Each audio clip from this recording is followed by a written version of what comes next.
Dear member, the Association has recently embarked on an advertising campaign to highlight the perils of privatisation in the public health system. It is our strong belief that should an Abbott-led coalition government be elected on September 7th, they would add their considerable support to the health privatisation agenda of Liberal national state governments. The public health system should be delivering services using all the money that's available to it.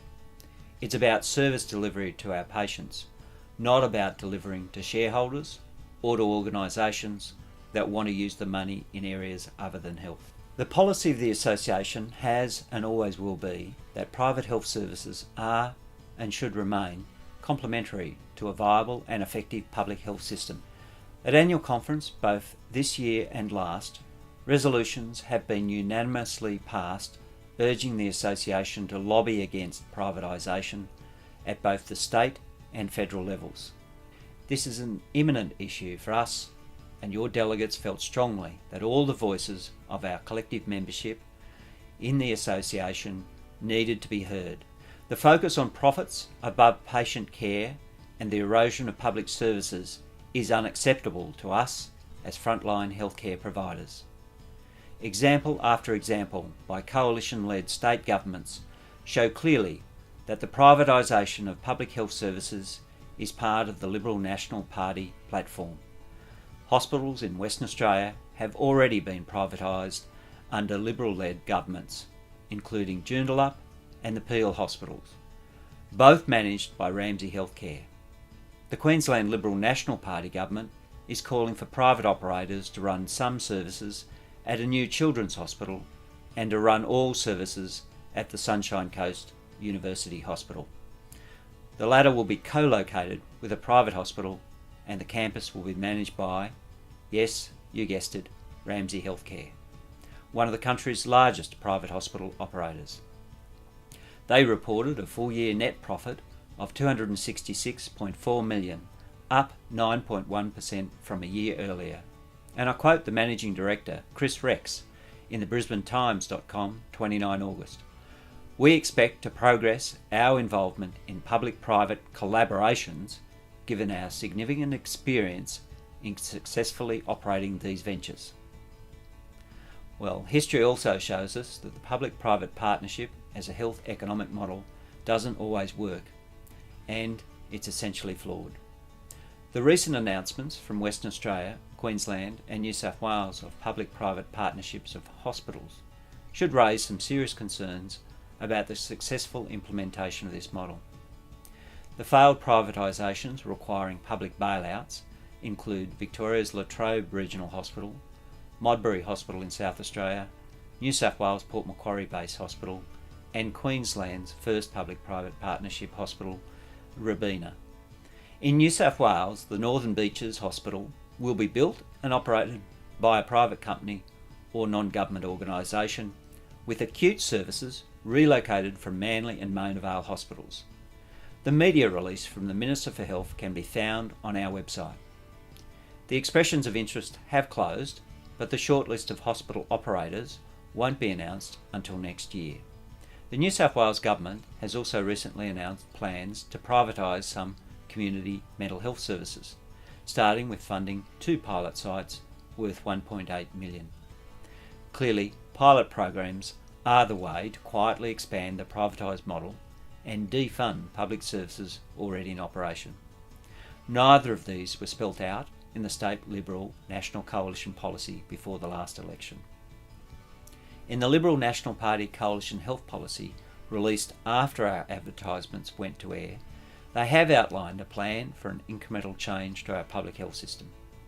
They state as one of their tenets, and I quote, "A robust public hospital system that provides universal care for all Australians, irrespective of means or status, will remain a central pillar of our health system under a coalition government." Well, we fully intend to hold the coalition to this promise should they be elected. We will not allow privatisation to occur by stealth, as they have been in coalition-led state governments like Queensland and New South Wales. In our opinion, the policy allows for plenty of wriggle room for the federal coalition to push their agenda for profits before patients. Mr Abbott has also announced an aspirational return to the subsidisation of private health insurance for everyone, even the very rich. That is billions of dollars to support health insurance companies who pass on a smaller proportion of that to private hospitals and private health services. And where will this money come from? We fear other health services. Peter Dutton has also put on the table that an Abbott-led federal government would consider privatising the management of our public hospitals. Mr Dutton told the Australian Financial Review on 5 April that the Coalition did not see public hospitals as immune in its drive to find savings in the health budget, and added that the Coalition, if elected, would continue to work with state governments that have delivered services through private hospitals and not-for-profit agencies. According to the journalist, Mr Dutton would not be drawn on how far the Coalition would be willing to go to promote the presence of the private sector in the public hospital system. During an episode of ABC's Q&A, in response to my question, Mr Dutton reaffirmed that the private management of public health services remained on the agenda. The assertion that private companies deliver more efficient health services is strongly contradicted by local and overseas experiences. Donna Smith, a healthcare advocate from the United States, who spoke at our recent annual conference, points out that healthcare in America costs more than 17% of gross domestic product, compared with 9% in Australia. Despite that massive funding difference, we have much better health outcomes here than in America. There is cause for concern about the personal cost of private health care when there is no universal public health system, and the American experience was outlined in our ads to demonstrate the ultimate consequences of privatisation. Out-of-pocket healthcare expenses are already of concern in Australia, but in America these can be financially crippling, as we heard Donna Smith relate. The risk of privatisation is too great for the Association to remain silent on this issue. We have a legitimate voice in this debate, and we are calling on every New South Wales community to tell all politicians that the public health system is not for sale.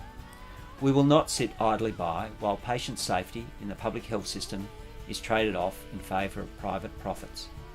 I urge you to consider your vote in the federal election, and I hope you will consider the issue of maintaining a universal health system for all Australians as one of the important issues.